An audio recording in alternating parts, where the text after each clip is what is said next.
Morning, Thursday, January 12th. So today you have joined us on the Pacer Cadence webinar. So this is the Q1 2023 installment. We're going over spring cleaning today. So maybe pull out our brooms and our mops and things like that. Yeah, got a lot of cleaning to do. So today you have myself and Rich on the call. A lot of you I haven't met yet. My name is Connor Francis. I'm part of the customer success team here with Pacer. And then we have Rich on here, the founder and CEO, who I'm sure you've interacted with before. For better or for worse. Today's yeah. Go ahead. for it. Yeah, tell us. Right. What are we talking about today, Connor? Yeah. So today we're cleaning up, just like we talked about spring cleaning. So you've had an interesting few years. Maybe it's a few years that it's been that you haven't cleaned anything up yet in Pacer. Maybe you've taken the time to go through this over the lull of COVID, and maybe you've learned a lot in 2022. And now that we've hit January, everyone's doing their back to the gym resets, their dry January, and now we can even take that healthy mindset to work and clean up what we've got in Pacer and start fresh. So we'll go over user cleanup, a location cleanup, some feedback features. So receiving feedback, acting on feedback, which includes updating tasks, adding new tasks, and then any reports that we find along the way that will be helpful for you when we go through this process. Awesome. So I'm going to keep an eye on the chat. So by default, it mutes. By default, it mutes everyone. So if anyone has a question, you can use the reaction, try to raise your hand through the reactions option, or better yet, just drop us a message in the chat, and I'll try to keep an eye on that during the call. Yeah, awesome. Thanks, Rich. So what even is spring cleaning in Pacer?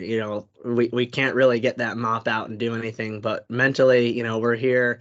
We have to figure out what we have in Pacer. So we need to look at how we can view best our users' locations and even tasks that we have in the system.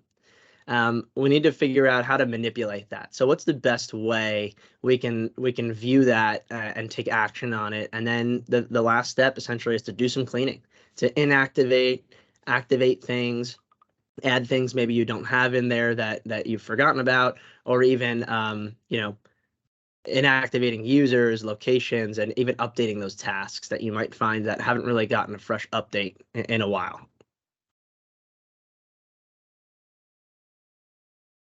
So we'll start with users. So there's two ways to assess what we have, right? We can pull a report. So in our admin module, we can go over to our user list and go to the reports, pull this user list, and we can set some filters, right? So in the image on the screen, on the left drop-down menu, I'm just looking at users. Our admin and moderators and owners might not change too often, and users are usually where there's a lot of collection of outdated personnel. So we can pull the user group, and we can even modify the status too, right? So we want to see all active users, and we can run that report. You'll see there are a few hyperlinks under View Report, and we'll go into the app in a little bit and jump into this. But you can schedule the report. You can look at it through Excel. You can even print it as a PDF. It might be beneficial for you to schedule this report perhaps on a quarterly basis, or even twice a year. Or if you want to just keep up with this January refresh that we're doing now, you can schedule it for January of next year as well. It's kind of like a good reminder that it goes to your inbox and you're like, oh, I've got my user list. Now would be a good time to start cleaning that up and evaluating that. Yeah, I think there's probably a lot of people on the call that people are constantly requesting to be new users, right? So we're constantly approving them, but it's easy to forget that some people leave the company or they've used the app for an opening and then they haven't used it since because they're not doing the opening anymore. And it's really easy to let people just end up sitting in the drop downs and then in the user list for months and even years. So yeah, I think it's an easy way just to kind of look through. If they haven't logged in 3 years, probably good to go ahead and get rid of them, right? Go ahead and remove them from the app. So, all right. So Connor, take us through the second way here. Go for it. Yeah, and that's a great point, Rich. Not logging in 3 years. Besides looking in your Excel, there's another way where you can see those people who have not logged in those 3 years, 2 years, or even 12 months. And how to do that is to just go to your user list and go to the column that's labeled last login, which is the fifth from the left. And when you click on the words last login, it'll automatically sort in ascending or descending order from their latest login date. So an easy way to go through this is just clicking that, and it'll put any users that haven't logged in the longest time at the top of your list. And you can decide with your team, maybe I want to inactivate anyone who hasn't logged in since pre 2019 or pre 2020, or even in the past year, whatever you decide that you see fit for your organization. And you can go ahead and start inactivating users down the list that way.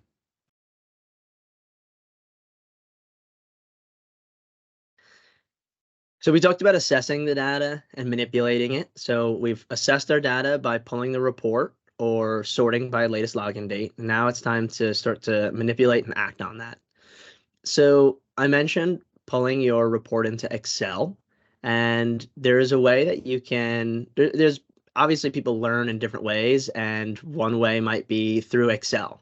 So what you can do, a great idea if you haven't thought of it before, is you can actually ask your HR department, perhaps for an active employees in your organization, and you can compare your Excel list that you've exported from Pacer of your current active users and any active or inactive, whichever way you want to look at it, from list from your HR team, and you can sort of compare those side by side. And by doing that, perhaps you have a large organization, right? And there's a lot of names to go through. If you find that you're doing that Excel list and there's quite a lot of names, you can always provide us, you can email myself, that list of names, and we'd be happy to bulk inactivate all of those employees at once through the back end. And we can do that all for you at once, because the tedious way of doing it is the next step here where it says how to inactivate. If you look at the image on the right-hand side on the bottom, to inactivate users, you can just go to your user list and click on the ellipsis all the way on the right, which are the 3 dots under the actions column. And the fourth option down is just to change to inactive user. So if you have 100 employees you need to inactivate, instead of going one by one on that list, you can always provide that to us. It would be an additional fee, but it's definitely clears up a lot of tedious tasks for you. I think that the key there is that, once you get it clean, right, it's remembering to go in here like once a month or so and activating the people one by one who haven't logged in, and whatever your time frame is. If they haven't logged in 2 years, if that's your time frame, if you come in here once a month, chances are you're only going to have 2 or 3 people, 10 maybe at the most, that you have to worry about inactivating. It's not such a tedious process. But if you wait years, it can become a really unwieldy list of people. Yeah. Yeah, so let's go in there and do that together.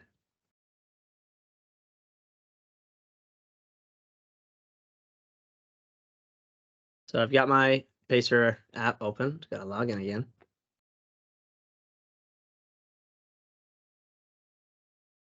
All right.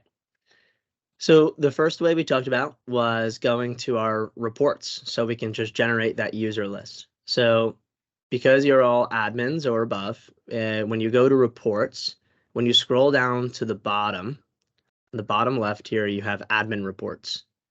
The first option here is user list. So I'll click that. And I want to generate my list of all of my users who are active. So I'll select this dropdown, and I can go to users. Now again, just as a reminder, you can select more than one option here, but today I'm just going to focus on users. And I want to see all of our active users. I'll hit view report, and here they are. You got a whole one user there, Connor. It's a massive list of people. It's going to take me a long time to get through this. So we have the options on the top here and on the bottom in case your list is a lot longer than mine and you've already scrolled all the way down. You can click Excel and it'll populate this in an Excel form, or like I mentioned before, you can schedule that report. And as a reminder, here's what that page looks like. You can send this to yourself to a distribution list, and you can choose when it should be sent. So I'll cancel out of there. And then the other way we showed was going to the admin tab and just going straight to your user list. So you'll click on admin, and on the left-hand side, about third from the bottom here, we have users, which we'll click. This might be a more familiar way with you if you're currently in here managing all of the users that you have. But here's our list, and I'll click on last login to change the sort of this column. And you can see we have NA. So this individual has never logged in before. That's why that says NA. And then we have November and then up to January. So again, not a lengthy list here, but it's in order of latest or longest login date. So we just go over to the right-hand side under Actions, click these ellipses, and go down to Change to Inactive User. So that person, maybe they've joined up with the company, they never logged in, they decided to part ways, and now they're just sitting stagnant in our list. And so we've cleared that up. If you made a mistake and you've forgotten how to find where that individual just went and you need to activate them again, you can go to the active column here, and where it says yes, just click that drop down and choose the selection no, and it'll generate a list of all of your inactive employees. This person decided to stay with the company, so we're going to change them back to an active user. And we'll put that back to yes, and here's our list. Awesome, thanks, Connor. It probably goes without saying that obviously if you inactivate, if you have an active user, then they can, for the most part, log into the application. If they are active, but their locations have been inactive, then you don't necessarily need to worry about it, because if someone tries to log in and they don't have any active access to any active locations, they're not going to be able to go anywhere. So it's not a huge deal as long as you're keeping your locations inactive, which I think it's actually your next topic, Connor. That's right. And then for those of you that have single sign-on, if you've got someone that's inactive in your user list, as long as they've been turned off in your company's authentication system, since you're using single sign-on, you won't have to worry about them logging into the tool. But you do still end up seeing their names in drop-down boxes and things of that nature. So you ultimately want to try to keep your user list clean, just so that you're not having to scroll through a bunch of names that are no longer working in your organization. All right, Connor. So sorry, I guess that was a little bit of a segue for you. Look at that. No, that's perfect. Unplanned here. So we're talking about like locations and keeping locations clean. And it's funny you're actually talking about this, because I was actually with a customer yesterday, and they were looking at their company overview page, and there was a bunch of missed milestones at the bottom of the company overview page. And like, wow, some of these missed milestones showing up here from locations that opened a year ago or 2 years ago. And I was like, well, let's take a look and see if your locations are actually still active or not. And sure enough, they had locations that had opened years ago that were still active, and there were a handful of milestones, some of them that just had never gotten marked complete. So they end up with all these past due tasks for locations that were obviously not using the tool anymore from a pre-opening perspective. So yeah, it definitely happens. Yeah, it's a great point of showing how just cleaning up your location list can clean up a lot of other areas in Pacer. So that's why this is super important. Locations are a little bit different than users in that users are very straightforward, right? They haven't logged in a long time, and they're no longer, that usually equates to them no longer being with the company. Let's just inactivate them. With locations, there's many different ways you might want to assess this. So of course, opening date, if the location has opened already and you no longer need them on your plate in front of you, you can inactivate them. If a brand you work with no longer is part of your portfolio, you can just sort your list by that specific brand. Or perhaps you're working with a management company that's no longer working in your portfolio, you can sort that way too. You can also generate a report, similar like you can with users. We can go to our location list report and modify all of our drop downs by current status of active. We can change the opening date range and even the date that it was created.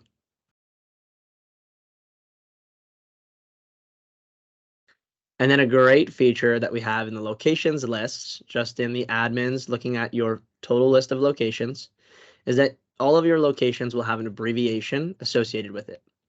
The great thing about the abbreviation search column right at the top header of your list is you can type in multiple abbreviations at once. And when you hit enter, you'll have a return of all of those locations you've put the abbreviation in, all populate. And that's the only thing you'll see on your screen. It's just those abbreviations you've put in. That way, which we'll get to next, is you can bulk update and eliminate all of those at once. So if you've typed in your abbreviation, like you see on the second image in the middle, on the right-hand side, we have Napa, Sonoma, and Tampa. I know that these are the 3 locations that I need to put as inactive. So I'll tick the check mark on the top left column of our screen, and we can inactivate all of those at once. So we'll do that together.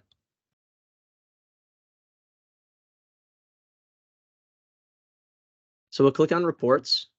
We're going to start with our location list.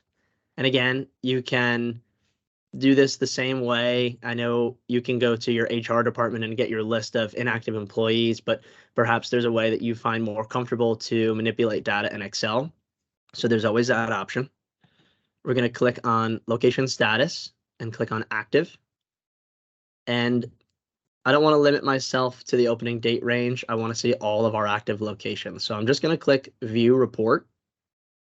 And here it gives me all of my active locations.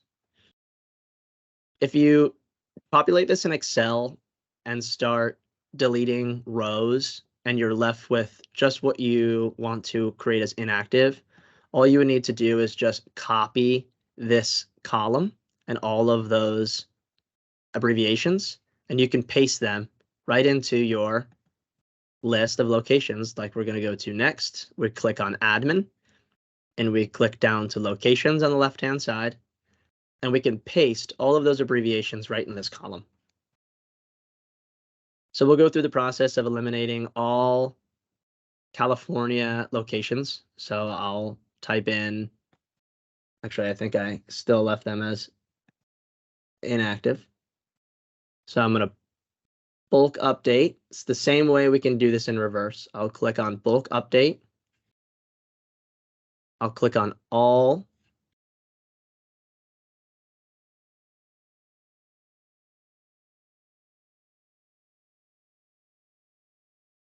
That work? No. Yeah, I don't think you can do it in reverse. No, I don't think you can do it in reverse. Right. All right. I never thought about it, actually. Yeah. We're all learning. All right. So if I have a few abbreviations, I'll just show you that I can type in Chicago and let's type in the San Antonio riverfront. And when I click enter, it returns exactly the locations that I've put in by their abbreviation. So if you have a large list that you need to inactivate, you can click this checkbox on the top left and head over to inactive, and it immediately makes all those locations inactive. We'll no longer see them on our list. So Connor, I think there's a decent number of people on the call that are focused only on like using Pacer for pre-openings. So I think they could probably even benefit from searching by the opening date. So like any openings that have occurred prior to January 1st, 2023, and how to get a list of those. Yeah, that's a great point. So we can go to the opening date column and you can see that there's this range button here. I'll click on range and I'll put the end date, like you mentioned, anything pre-January 2023 and maybe the beginning of. You don't even have to put it at beginning date. Oh. Yeah, you don't even have to. Yeah. I'll hit apply. So And here's basically our, everything prior to what it was, January 1st that you selected there. right. Yep. So I'll select that and just click inactive. And if you only have one to delete, and I mean, this isn't a huge game-changing thing, but if you didn't have a lot to inactivate, like we just have one here, it's similar to the user list. We can click here and view location profile, and we can inactivate the location right from this menu as well.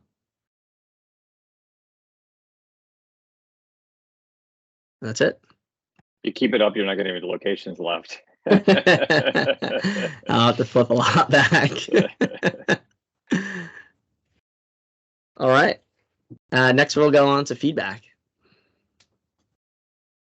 So there's two ways we can interact with feedback. You have all of your users that can provide you feedback. So there is the button on the task drawer when they have it open. If they want to let you know something specific, or even choose from our predetermined list of options, which we have here on the second image, some standard things like link is broken or needs more information. And then we have you as an admin and how you receive that feedback. So receiving that feedback, like we mentioned, reflecting on 2022 and going into 2023, you might have some tasks that have become inactive or no longer relevant, or perhaps that, there used to be a team that dealt with this that no longer does, and we've dispersed their tasks amongst other departments, and those new departments need a bit more information and guidance. So not only can they select one of those predetermined lists or options, they can also write in their own feedback comments. And there's a way that you can interact with that by going to your support tickets, which we'll go to together later in this training. But here's what a support ticket would look like for a feedback ticket. So when you click on it, the drawer opens, and you'll notice at the top, it's given a ticket number and any relevant information. So something important is that it has to do with the location Chicago Loop Hotel, and it was task feedback. If we look in the little chat bubble on the bottom, you'll notice that towards the top, it gives the description of what's the concern and then a link. That link will, if you click it, will take you directly to that task in the baseline version of it. So straight to the baseline task where you as an admin can edit it and manipulate that task.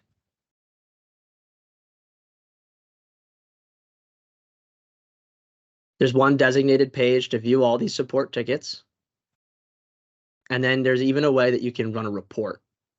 So another great opportunity for you to schedule this report on a monthly or quarterly basis to make sure that you're caught up on answering all of the tickets that you have in your queue.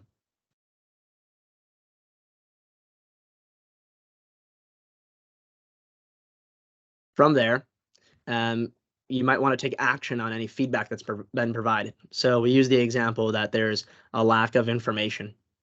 When you click on the link in the ticket, it will take you directly to the baseline task, just like I explained. And here is where we can update some of the data. So some common things to consider might be that your contact person has changed. A lot of, in the hotel industry, a lot of people get promoted and moved. So things might have changed, and you might have a different team with you now. So you should update the contact person. Perhaps target dates have changed. Any links on the task associated with completing it might have updated. And perhaps even any baseline files that might have changed or updated.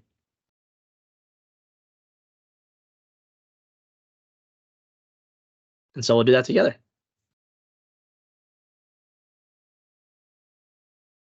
So while you're flipping over to the application, I'll just, so we certainly are encouraging location level team members, people at the property level to report anytime that a task is out of date, a link is broken, so on and so forth. I mean, you've got a lot more locations than you do admins, right? So we wanted to harness the ability of having all those extra eyeballs on the task information that's out there. There is unfortunately a statistic of that only for every 20 people that experience a problem, like only one reports it. I don't know if it's like 20 or 30. It's some ridiculous number. So unfortunately, there's a lot of people that are probably being exposed to whatever their challenge is and not even telling you about it. So using that feedback hopefully is a nice, quick, easy way for them to be able to type in what challenge that they're facing with a particular task, so they can come back to you all as an administrator, that you can then loop in the appropriate discipline or the appropriate department in order to get that task back up to date. So Connor, yeah, show us where feedback shows up when a feedback is submitted by a user. Yeah, so right in the admin page here on the top, if you go to the menu on the left-hand side, we have support. It's the second option down. And here we have all of our support cases. So let's see. So I marked the last one as solved, but here's what a task feedback would look like. And we know that it's a task feedback because in the subject, it starts with task feedback received. If you have a long list and you want to go straight to feedback, you can always type in feedback here and it will return all of your tickets that have task feedback. It's a good way to filter that. We have a few options here. At the beginning, we have agent name.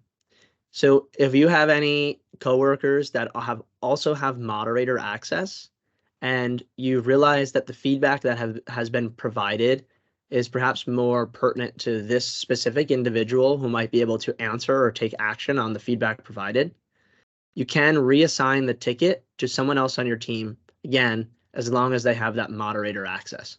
You will see their name appear on this dropdown. I'll go ahead and click into the task. It opens up on the right-hand side, just like the image on the slideshow. We have all of our information up top, the agent, and then we have all of the information on the bottom. So right towards the top tells me this task needs more information / explanation, and I have the link. And then towards the bottom, we have this option to save as pending, or I can save as solved. It's important to not forget to actually clean up this list and select solved once you've taken action. And then you'll see all of our tickets start to deteriorate and it'll be cleaned up. That's what we're here to learn together. So I'll click on the link here. And it takes me straight to the baseline task. So our feedback was that it needed more information. I'll add more information here. Very and creative. Then I can and then I can apply those changes and then that will update. And I think everybody on this call probably already is aware, but when he's clicking apply changes there, it's updating his baseline, and any location that has that task will now see that additional information as well. So it not only updates your baseline, but it trickles down to all the existing locations that have that particular task.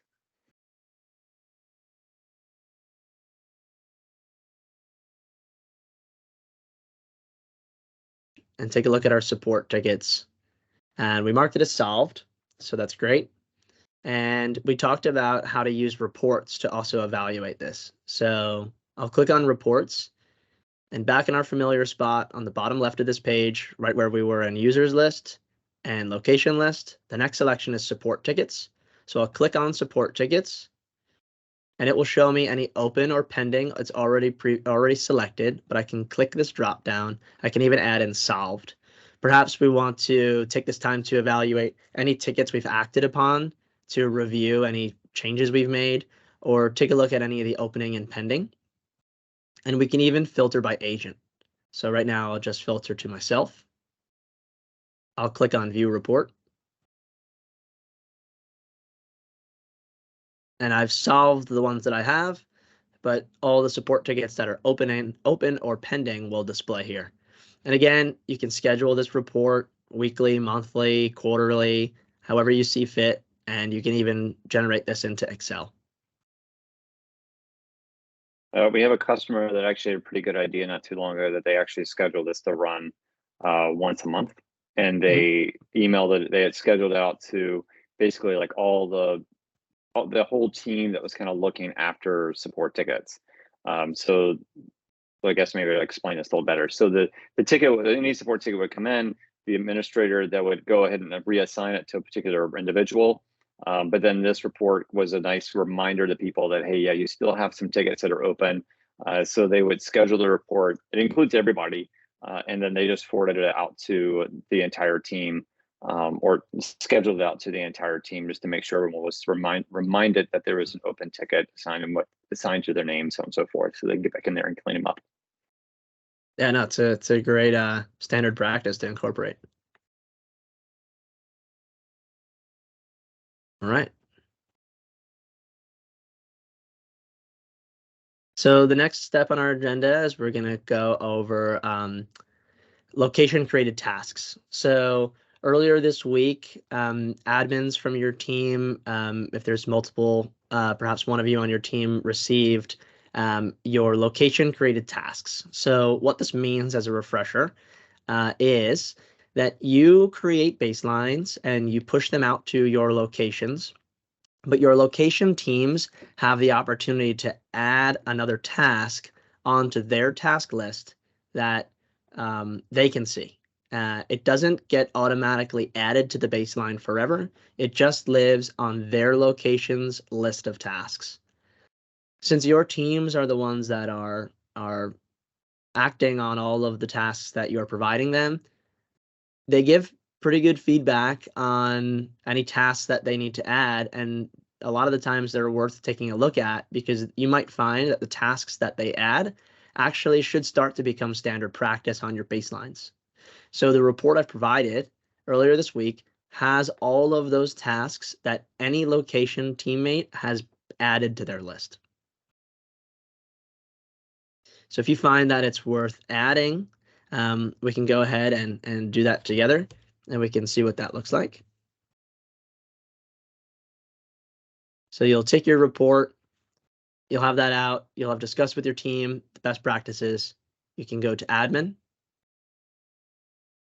go to your baseline, click on the baseline it relates to, and on the top right corner, you'll have your add baseline task. So a lot of us are familiar with importing a large list of tasks. We have that written out. We've converted from the old way of doing things into Pacer, and we've done the mass import. But you can add one task at a time by clicking the Add Baseline Task button on the top right corner. And all of the fields here are very similar and should be exactly what you see on your Excel form when you do import a large baseline. We can even click Show More for some more options, like adding a link, any tags if that's a feature that you use, and even your contact name and contact email.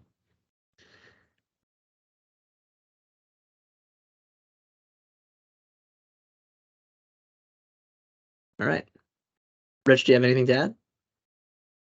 Yeah, so that's actually, can you take us to the tasks page for a location too, just to kind of just make sure? I think everyone's probably getting it, but oh, you inactivated your location, so Right. it's not gonna like you right now. But it's okay. So like if I'm a property level general manager and I have my list of tasks that I'm currently working on, in the top right hand corner of the tasks page, there's the ability to just click add new task, right? So we certainly see some locations use this more than others. But if they've taken the time to actually add an extra task for their property into Pacer, it's very possible this could apply to future locations like Connor mentioned. So we want to make sure we're harnessing the tasks that they created, which is what Connor has now sent out to all the admins. That format that Connor sent you is actually in the same order as the baseline import tool. So you should be able to fairly easily copy and paste that into an import tool. Just kind of depends on whether or not it's all going to go into the same baseline or not. You all are savvy enough to know how to manage that kind of process. But yeah, so that's basically what we're hoping that you all can potentially benefit from, is some of those tasks that the property individuals have created for you, and potentially there's some there that will be helpful for future locations. Just remember, like when you do add a task to the baseline, that adding it to the baseline is a two-step process. You can add it to the baseline, but if you want that to show up at your existing locations, you got to go through the second step, which is selecting off that location, that new task. So yeah, so you come here, add your task, and then you need to make sure you tick the task along the left-hand side that you just created. to like check the box in that far left corner, and then choose bulk push down to Right. push it down to in the existing locations. So adding it to the baseline is great. It's going to be available to when you assign this to future locations, but it doesn't automatically add it to your existing locations in case you're trying to phase something in. That's great. All right. And the last thing on our agenda that we sent out through your email, you might have noticed something that says about a V6 update. So we just wanted to let you know about some updates that we're making on the back end to Pacer. We have our development team working behind the scenes, and technology has two different ways of communicating. There's fancy updates that you see to your user experience, and then you have fancy updates that are happening behind the scenes. And a lot of times developers don't get a lot of credit for what they're doing behind the scenes. So I asked Jason, our lead dev, what he's been up to, and he said a lot of things that I didn't even understand. So the best words that I could put them into is that Pacer's continuing their commitment to stability and scalability with ongoing investments in cloud technology. So nothing's changing on the front end, but they're doing a lot of work on the back end. So you'll experience the same look when you log in after our next update comes along. With a quote like that, I think you're ready to run for city council there. It's very political. That's very nice. Yeah. We do have that's your last slide, right? You're open for a Q&A at this point. That's right. I know Mary dropped in a question, which we can answer. If anyone else has any questions, raise your hand, type in a message. We have about 20 minutes left on the scheduled call that we have some time just to take some to open Q&A. So Mary asked a question that I'm actually going to ask in multiple questions, but she wants us to review how to delete a baseline. And I think it's probably helpful that we talk about deleting an individual baseline task, so like a task within a baseline, but then also like an entire baseline, a whole group of tasks if needed. So Connor, yeah, actually just go back to your baseline if you don't mind. Right. And let's talk about deleting just one specific task first. Okay. Because that certainly comes up and actually came up last night when we had this call last night. Removing a task from its baseline is actually fairly straightforward, but there is some interesting use cases that you can do with inactivating a particular task at a baseline. So if you just click on any task you want there, Connor, yep. Notice that there is this like green toggle right in the middle of the baseline task that you can turn off. But when you do that, you get a secondary option just beneath that. So this basically allows you to either, you have a choice, like option one, you want to inactivate the task from the baseline and make it disappear at any location that currently has this task as well. So it's just like remove it from everything. In that case, both of them being off is perfect. But if you have an example where you need to phase out a particular task, so you want to stop having this task appear on future created locations, but you still want the properties that are already working on it to continue to work on it, that is possible by turning on the second option. So this visible and location task list means that we turned it off at the baseline, so it's not going to impact future locations that are created in Pacer. But anybody that's already got it, that's already working on it, can continue to work on it, and we'll just kind of phase it out over the course of time. So really kind of two different schools of thoughts. Inactivated, make it go away from everything, both of them turned off, or inactivated and phase it out, then first one's off, second one's on. And of course, you got to click apply changes to the bottom when you're ready. Right. The other piece to that is if you've got multiple tasks, it's totally fine. If you check off or tick off the tasks on the left-hand side, you actually get, it's kind of hidden down at the very bottom. A lot of people miss it, but that same active option is available at the bottom when you select multiple tasks. And that, sure enough, when you turn off or inactivate the task, it gives you that second option to make it visible at the task list at the locations or not. So then let's take Mary's question a step further, which is like, what if I've got a baseline that we're just no longer using at all? And we just have no interest in it whatsoever. That's great. So that's another great spring cleaning item, and we probably could add it for our 2024 or 25 spring cleaning list is like, what if we got some baselines here in this list that just kind of need to go away?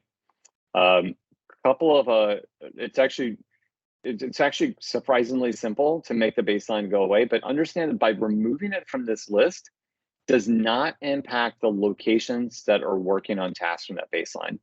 So removing it from this list just removes it from the list. It's not impacting any of the locations and the tasks that they're working on. So it's actually a quite simple spring cleaning task. So Connor, if you will, click on the dot, dot, dot on the far right-hand side, and let's choose Edit Baseline. So you'll notice that there's a toggle here that's active, but first I want to point out at the very bottom, it's a kind of a, go to a baseline that you know you've used in the past. Okay. For me, Connor. Oh, no, like, yeah. Yeah. Dot, dot, dot. Okay, we all do it. Edit baseline. Yeah, okay. So keep an eye, like when you're in this screen at the very bottom of it, it'll actually tell you the last date that's out there that this particular baseline was used for. So let me try to say that better. This baseline holiday checklist was pushed down to a bunch of locations. Of all those locations, the last task that's out there is February the 11th. So it's just kind of a helpful tooltip to know whether or not the baselines are still being actively used or not. But really, going back to the point of this, it's fine to inactivate a baseline. It doesn't impact any of your locations. Just change the toggle from active to inactive to make it go green to gray, and save it, and it will remove it from your list. So Mary says she's got an error message. Yeah, Mary, if you want to stay on afterwards, we can share your screen and take a look at that. Edit baseline not yet implemented yet. Not sure where that is. Oh, you know what? Make sure you go to admin baselines, Mary. You may be in a project, I'm guessing. We'll take a look. Yeah, so hopefully that answers the initial questions. What other questions can we answer for folks?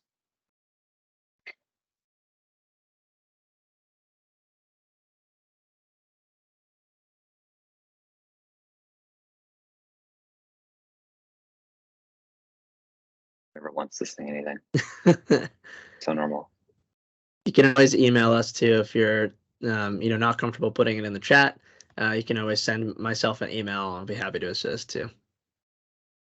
Yeah, and so for those of you that probably are not, you may not have submitted a ticket since Connor started. So Connor's taken over master control of our ticketing support tickets. So if you submit a ticket or submit an email to support@getpacer.com, those tickets are for the most part going directly to Connor, assuming he's in the office. But it obviously does go to a team office. So if he's not there, the rest of us can respond. So Connor is certainly becoming the point person when it comes to support tickets. So feel free to give him some work to do and send some support tickets to support@getpacer.com. All right, I think that's I think that's probably it there. Anything parting words there, Connor? Just an update on the next call. We've planned for April 26th, so just want to make sure you all have that date, so you can make sure that if you want to join us for the next quarter's call, you can pencil us in. Great. Well, the next time we do a production release, which will probably be sometime later this month or very early next month, we'll include the links for registration, so that you're able to register and go ahead and get it on your calendar. But if you want to at least block the time on your calendar, there's your date. We'll of course do 2 calls again next time as well. So we'll do one for Asia Pacific, another one for US and EMEA. But yeah, if you've got any other questions, we'll stick around. But otherwise, have an awesome day, and thanks for joining us for our Q1 Cadence.